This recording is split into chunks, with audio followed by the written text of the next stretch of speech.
Howdy everybody, this is Omar, your Audio Amigo, back with another Audio Amigo review for y'all. I'm back from my little break after CanJam, and we're going to be taking a look at an IEM from Dunu. Dunu has made several appearances here on this channel, and I always tend to find their offerings very interesting in terms of tuning and value. Today we're going to be looking at the new Vulkan 2, a hybrid IEM priced at $330 that follows up from the very popular Vulkan. Featuring 8 total drivers and a passing resemblance to the BrainDance, does the Vulkan 2 here offer a great value? Well, let's see. Quick disclaimer before we get started, I did not pay for these. These were not sent to me. These are on loan from Jaytiss for review. He's a longtime friend of the channel, and he's a good fellow reviewer. You should go check him out up here. We hung out at CanJam recently. Great dude just to talk to. Go check out his content, please. Tell him I sent you. He does good videos. And thank you so much again, Jaytiss, for sending these out to me for review. Really appreciate it. At this point, I and probably you know exactly what to expect from Dunu's unboxing experience, and the Vulkan 2 honestly does not disappoint in that regard. This is the standard full Dunu comprehensive accessories package that you get here with everything that you could possibly need to get started on your sort of IEM journey. You get your leather carry case, you get IEM booties, you get a cleaning brush, and a quarter-inch adapter for your 3.5mm cable. Speaking of that, you also get a 4.4mm connector because the cable is modular. You get a Dunu branded cleaning cloth, microfiber, quite nice. And you get 4 sets of ear tips. You get a clear version of Dunu's famous SNS tips. You also get standard sort of Dunu silicone tips. You get a full set of Dunu's candy tips. And you also get a full set of Dunu's more solid core sort of red tips. Honestly, it's pretty comprehensive. What more could you honestly want at this price point? The case might not be the most crush-resistant thing in the world, and it's not exactly pocketable, but it is quite nice on the inside. It's got a soft-touch interior, a little mesh pocket here, and yeah, it just feels nice, and I like the Dunu logo on here. The magnetic closure adds a little bit of fanciness to it, but I don't like that you can sort of see the magnets through the leather here. It just makes it seem a bit thin. Overall, though, in typical Dunu fashion, I think this is very comprehensive and essentially everything you'd need, so well done, Dunu. As we take a look at the cable, I can already hear the comments telling me that they prefer the more standard shoelace cable that came on the BrainDance and the Kima and the Titanus 2, but honestly, this cable is much more my speed here. It reminds me a lot of the cable on the DaVinci. It's a similar sort of bronzish colored 4-wire weave with the plastic coating on there. It's a little bit memory prone, but not too much, and more importantly, it's not microphonic, which is good.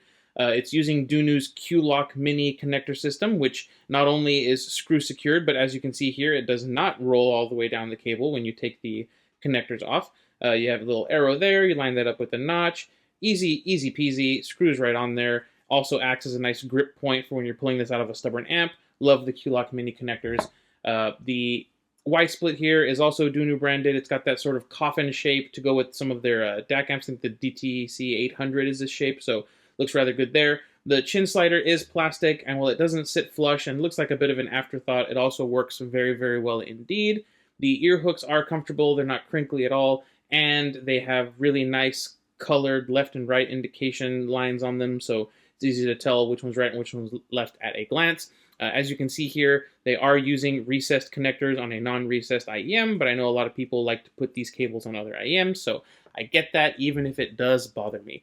As I said earlier, I much prefer this cable to Dunu's shoelace style, but honestly, all they need to do here is fix the slider, and this cable would get full points from me. I quite like it.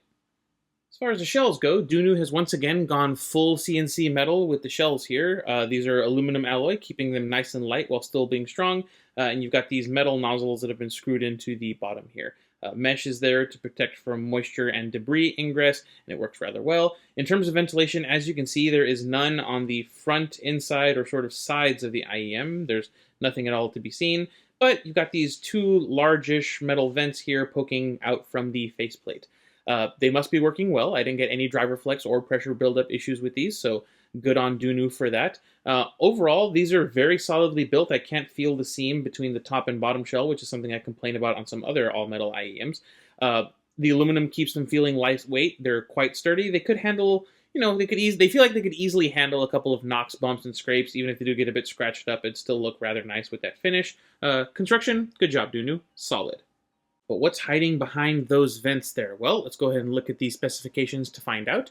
The Vulkan 2 are a hybrid IEM, packing independent 10 and 8mm dynamic drivers for the low end. You have 6 custom balance armatures that handle the rest of the range.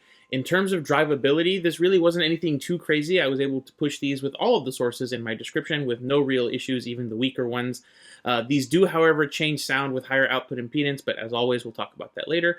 The nozzles here are a little bit on the wider side at 6.5mm at their widest point, but the weight of the shells is right at 8 grams per side, which means they aren't super heavy or weighty or anything in your ears and shouldn't have any real comfort issues, but again, we'll talk about that later. Overall, the Dunu Vulkan 2 is a pretty standard hybrid IEM. The independent dynamics as opposed to isobaric or horizontal is a bit different from some of the other stuff at this price point, but that's not necessarily a bad thing. It's now time for the cool wall, and unlike the BrainDance and its rather sort of cyberpunk aesthetic, the Vulkan 2 here doesn't have a whole lot going on besides the vents and the little ridge line that's developed there in the middle of the faceplate. The OG Vulkan, I think, had this Damascus-inspired pattern on it, but these shells in comparison are just a little plain Jane for me. I do like the brass sort of gold color, but I'm going to be putting these in bland. I know Dunu isn't necessarily one for flamboyant or crazy looking shells, but I think this is one of the more forgettable ones that they have done. There's no colors, no stabilized wood, no angular shapes. It's just a regular old IEM shape with a couple of vents. That understated gold color, however, might help them come across as elegant, so let's see if that's going to be enough for the Council of Ladies.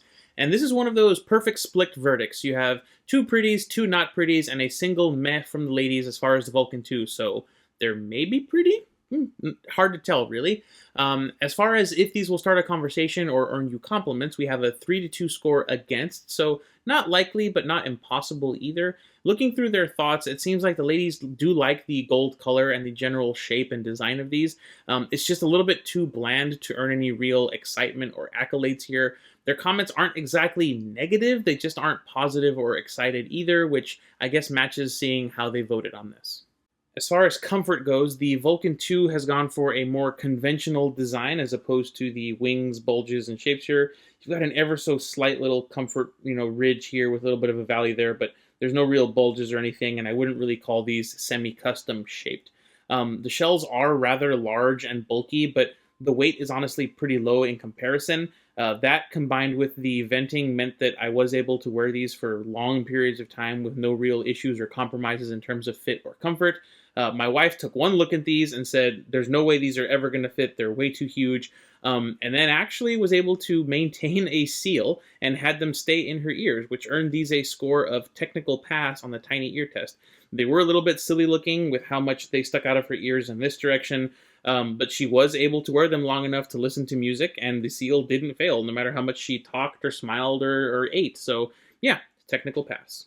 But let's go ahead and start in on how the Vulkan 2 sounds, kicking things off with bass, which I think isn't really the strong point of the Vulkan here. It's got enough energy so that low-frequency events sound accurate and good enough texture so that the hits are actually represented and rendered extremely accurately. I just feel like I want some more dynamism out of the sound here. The theme to the Book of Boba Fett, for example, probably one of the only good things to come out of that show. The beginning has these big, buzzy bass notes and produced drums, and while the buzz on the Vulkan 2 is there and the drum notes are well resolved, they just have a little lack of feeling behind them. There's not as much impact as I tend to prefer with the Vulkan here. Accurate and correct sounding, yes, but as I said so earlier, there's a lack of sort of dynamism to it. It's a similar story with bass guitar and drums. The big bass drum and that famous funky bass line from Shake Your Groove thing, they're both here. They're just lacking some of that disco heartbeat energy that I love from tracks like this. It's there, and I would say the replay is still really nice. I just would have liked them to have a bit more oomph to them, a bit more presence. Bass as a whole is accurate with good texture, a little under-impactful for my personal tastes. I will say, however, that the Vulkan 2 will do what the track asks of it fairly well, and it's not what I would call bad or rolled off bass. I just wish there was more of it.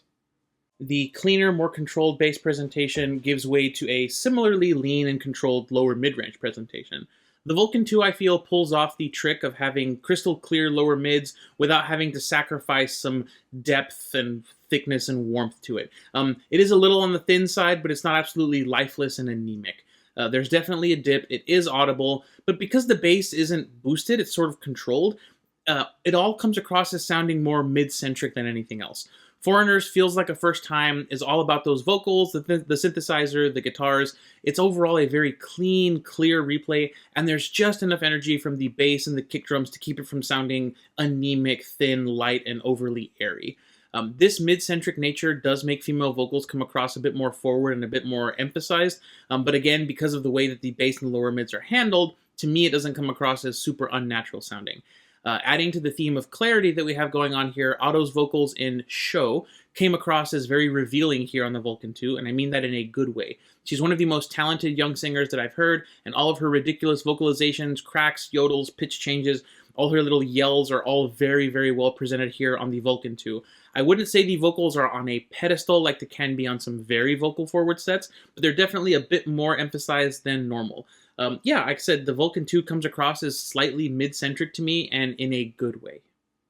With the bass being rather subdued and the mids being a bit more forward as a result, I was expecting the upper mids and treble to come across as very energetic. It's to my pleasant surprise that I was wrong. The mids are focused on clarity, and the upper mids are as well. I feel like they provide enough energy to the vocal fundamentals that they sound natural and full-bodied. Tarja's vocals and her backing choir in the live version of Bless the Child, her vocals have a lot of gravitas to them. She has this operatic vibrato with sustained vocals. It throws off a lot of harmonic energy, and some of those breaths into the microphone have a very sharp, sort of visceral quality to them.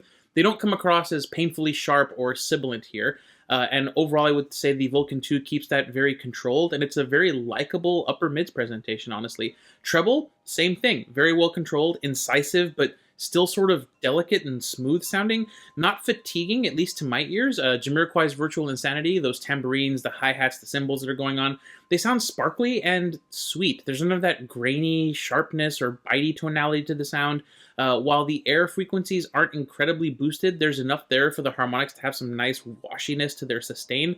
The upper mids and treble on this set are very well executed, shimmery but not blindingly so. They don't completely dominate the less impactful bass, and overall I think it comes off decently well balanced here. Seeing as the tuning is focused on clarity and sounds a bit delicate, the technical performance here is allowed to come forward. On the low end, don't expect the dynamism that you can get out of other sets, but those two DDs working together are perfectly capable of resolving low-frequency details like those big timpani drums and the deep, rumbly brass in the lighting of the beacons, for example. The DDs in this set are very resolving. I just feel like they're reined in by the tuning to just provide their detail and not stand out too much. All the details are there, just not pushed in your face like they would be on a warmer or bassier tuned set. That mid-centric, bright-leaning tuning did really well in my standard Waltz for Debbie test. It really pushed the glassware hits and the background conversation sort of forward in the mix. Compared to other sort of hybrid IEMs, I would say this is the equivalent to some of the other technical powerhouses in this sort of price region. I would say it matches the Performer 7 and the Estrella, but it doesn't quite reach its big sister, the technical showcase that was the Dunu BrainDance, for example. The stereo separation and perceived 3D soundstage on the Vulkan 2 is quite nice. The cymbal shift effect in Ted Nugent's Stranglehold is nice and wide in each ear. There's no like 3-blob perceivable shift from like left-centric sound to center sound to right-centric sound. It's just one smooth motion. The perceived 3D soundstage is good as well. It won't straight up improve poorly mastered tracks, but also won't hold back tracks that pack in extra positional information into the mastering. For example, the VH1 Storytellers version of Ghostwriters with Willie Nelson and Johnny Cash sounds not only wide with both of their vocals and the guitars, but also you get a lot of audience sound and room effects, and it's honestly a really great replay of this track. I really like listening to venue tracks like this. You can pick up on a little echo here and there, and the imaging on the Vulkan 2 doesn't crush that detail down. I think it does a good job of presenting it to you. I would say that overall it's about average in terms of perceived 3D soundstage for IEMs, at least at this price point. As with the Dunu BrainDance, the way that the crossovers in the Vulkan 2 are configured means that the frequency response will change with impedance adapters or with higher output impedance sources. Let me go ahead and pull up the graph, and as you can see, the bass here will increase, the mids will sort of be attenuated a bit, and the treble will generally increase. This is what I call the V-shape effect for an impedance adapter. On the Vulkan 2, I feel like the bass boost is kind of welcome. What it does do, however, is pull the mids back a bit, and the Vulkan 2 will lose some of that clean, sort of mid-centric sound that it has. If you bought the Vulkan 2 and just want more bass, try an impedance adapter. It can be a big change. You might prefer it. Personally, I only used it for listening to like hip-hop, rap, EDM tracks where I wanted more of that bass presence, but for that sort of mid-centric tonality, I left it off for most of my other listening. So the Vulkan 2, Dunu likes to write delicate on some of their boxes, and sometimes it doesn't really fit. With the Vulkan 2, however, the term delicate absolutely applies. The bass might be on the lighter side of things, but it does what it needs to do, and the mids and treble are detailed, smooth, and neutral. This sort of light, delicate sound is something that, honestly, I can kind of get behind, even if I don't want it for my sort of daily driver, everyday sound. I did go ahead and pull out some other sets that I think have a similar-ish sound to this, so let's go ahead and get into it. Before I start, I want to apologize. I do not have the original Vulkan with me, nor have I ever heard it enough to put through my listening tests and take notes on the sound, so I apologize for not being able to compare the Vulkan 2 with the Vulkan. I know that's a bit of a contentious point for people, but other than that, let's go ahead and get into the comparisons. We'll start with a set that I've been giving a lot of airtime to recently. It's the Aoshida E20 priced at $50 US. It's here to represent the sort of harmonish tunings with its clean, vocal-focused, sort of brighter-leaning sound. The E20 generally reminds me of the Vulkan 2, but while the Vulkan 2 has less intense bass, I find that the bass is higher quality, and honestly, I end up preferring the tune on the Vulkan 2 overall compared to the E20. The less intense treble coupled with the more mid-centric vocal-forward sound makes for a fuller, more natural-sounding IEM to me than the E20. Now, the Vulkan 2 is way more money than the E20. I did, however, want to bring in the E20 because while the dip on the Vulkan 2 looks more pronounced, I don't find it to be as thin as the E20 can be in some other tracks. I just wanted to show that while these two might graph similarly, not all IEMs that have a dip there in the sort of mid-bass / upper or lower mids will have the same thin sound, and that's what I wanted to showcase here. Another IEM I feel is rather underappreciated is the Letshuoer Cadenza 4, priced at $250 US. A being these, the Cadenza 4 came off sounding as a more V-shaped version of sort of the Vulkan 2. It packed more energy in the bass and in the treble, and in addition, it was a bit more vocal forward as well. I did not think the Cadenza 4 came off sounding as technical or as resolving as the Vulkan, but it was pretty close, honestly. The Vulkan will definitely be your choice if you're treble sensitive, as the extra sparkle that the Cadenza 4 have can be a bit much for some people, especially if you're sensitive in those areas. But I think that the Cadenza 4 can be a slightly cheaper alternative to the Vulkan 2, especially if you want a more dynamic and engaging sort of V-shaped presentation with some more bass. Next, we come to the Ziigaat Arcanis, priced at $400 US. The Arcanis is not only bassier, but it has a mostly similar, like mid-centric-ish tonality to the Vulkan 2. The dynamic drivers in this are horizontally opposed as opposed to individual, as in the Vulkan 2, and I prefer the texture that the Arcanis has as a result, but I prefer the vocal harmonics on the Vulkan 2 compared to the Arcanis, where on the Arcanis I felt that some female vocalists just sound a little bit hollow and weird compared to the Vulkan 2. The benefit of that sort of hollow tonality, with some vocalists at least, is that the Arcanis has a very anti-sibilance tuning. I will recommend this to people who are very sensitive to sibilance in female vocals and some other instrument harmonics. It also has a bit of extra airiness that helps it come across a little more shimmery than the Vulkan 2 does. However, overall, the Vulkan 2 did sound like the more technical set, at least to my ears. The Arcanis, I think, is a bit better balanced overall, whereas the Vulkan 2 is a bit more technical and natural sounding. Neither set, however, I would describe as perfect. Speaking of not perfect, a set of IEMs that I don't have with me and thus was unable to do my A-B comparison is the aforementioned Dunu DK3001BD or BrainDance. I don't have one in-house, so I'm basing the following analysis on my detailed listening notes as well as some light graph sniffing. Filling in for the BrainDance for purposes of just making a nice shot is my Dunu SA6 Mark II here. So just imagine this is the BrainDance if that's cool. The Vulkan 2 represents a leaner, cleaner, overall less intense sound than the full-on technical assault that was the BrainDance. The BrainDance was going for a classic mid-bass tuck with lots of airy and to most people generally fatiguing treble. The Vulkan 2 is going for, as I said, a more mid-centric, more delicate sound with less dynamism on both ends that sort of brings the mids up a bit. It's not as technical or as good looking, but especially if you're treble sensitive, I think that the Vulkan 2 can provide a more mid-centric, more relaxing, less revealing tuning that can be better suited for female vocals or a more relaxed listening, style overall. The BrainDance is a technical marvel, and if all you care about is the ultimate in technical performance and you have the $500 for that set, it's a very special set, and it takes two impedance adapters with a straight bass boost, which makes it a bit more palatable to people, but it is a lot more money than the Vulkan 2. So, time to wrap up the comparisons. In terms of overall bass energy, I would say that none of these IEMs are what I would call bassy or bass heavy. The BrainDance is the most energetic and potentially fatiguing throughout the treble, but it is also the most technical and revealing set on the table. Fitting, it's also the most expensive. The opposite end of the spectrum is the E20. It is the brightest overall sound here with a more classic Harman-ish signature. It's the least technical set here, but it's also the cheapest and the easiest to pick up sort of on a whim. Then you have the Cadenza 4, which sort of leans bright, but comes across as more V-shaped, at least when compared to the Vulkan 2. It's not as technical or as relaxing, but it's an option if you want a bit more sparkle in the treble and a bit more impact in the bass.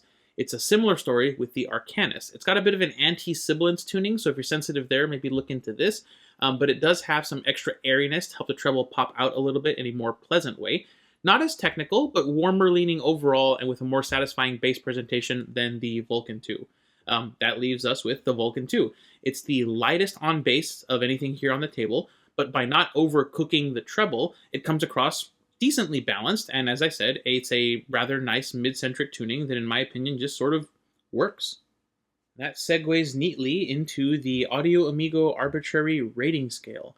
I've seen a lot of discourse on how the Vulkan 2 is sort of controversial because its tuning is such a departure from the original Vulkan.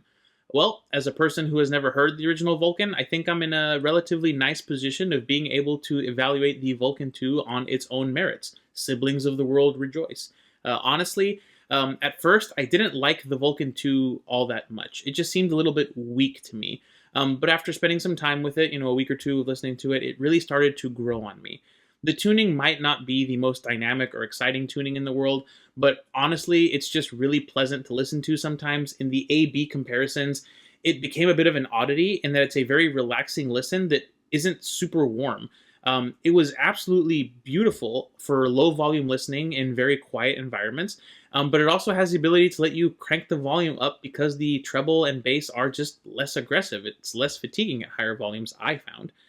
It can go from light and delicate to pretty decently fun if you just feed it some excitable tracks, and I think it works generally well for all genres. The weaker bass is going to turn a lot of folks off, but honestly, I'm going to put the Vulkan 2 up in But I Like This. I honestly prefer this to the BrainDance for everyday listening, as it's less fatiguing for me particularly. The accessories, as with most Dunu sets, are very solid. The build, design, and cable are all good. Not everybody loves big thumpy bass, and if you're one of those people, the Vulkan 2, I think, will make a lot of sense. Man, I'm doing good with these segues today, so let's go ahead and talk about who I would recommend the Vulkan 2 to. Right off the bat, if you're a bass head or a person who wants that really deep, rumbly low end, Vulkan 2 probably not going to be for you. Same goes if you're a treble head. It does have decent sparkle, but it's not the sharpest or airiest or bitiest treble that I've ever heard. I also wouldn't say that this is for people that are looking for a neutral set, as it does have colorations in the lower mids and upper mids that will add some non-neutral flavor to your music, if you will. But if you're looking for a set that is heavily focused on clarity, and you really dig that delicate but still colored and dynamic sound, the Vulkan 2 is a great option. I would also recommend this to folks who have tried the Dunu BrainDance and found it to be too bright and fatiguing. If you can deal with the reduction in bass and the more vocal forward sound, I think this can be a wonderful alternative for a bit less money. Finally, if you have a Harman-ish tune sort of budget set like this, and you love the bass and mids, but think that the upper mids and treble are just a bit much, check out the Vulkan 2. Its rather unique tuning is pretty good for refugees from the Harman-ish shoutiness and brightiness, I ended up liking it. It's a pretty good little IEM, the Vulkan 2. But that's going to do it for the Vulkan 2. A massive shout out once again to Jaytiss for sending this out for review. Really, really appreciate it. Thank you so much. Again, go check him out up here and in the description. Coming up next is the long-awaited review for the Zen's Top Pro. I've been listening to it for quite a bit, so keep an eye out for that one. But for now, I just want to say thank you all so very, very much for watching and for all your continued support.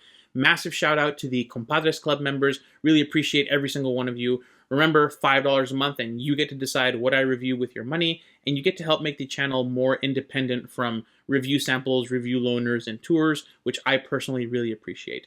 That's going to do it for me for today. I really hope you enjoyed the video. This has been Omar with Audio Amigo Reviews, and I will catch y'all next time.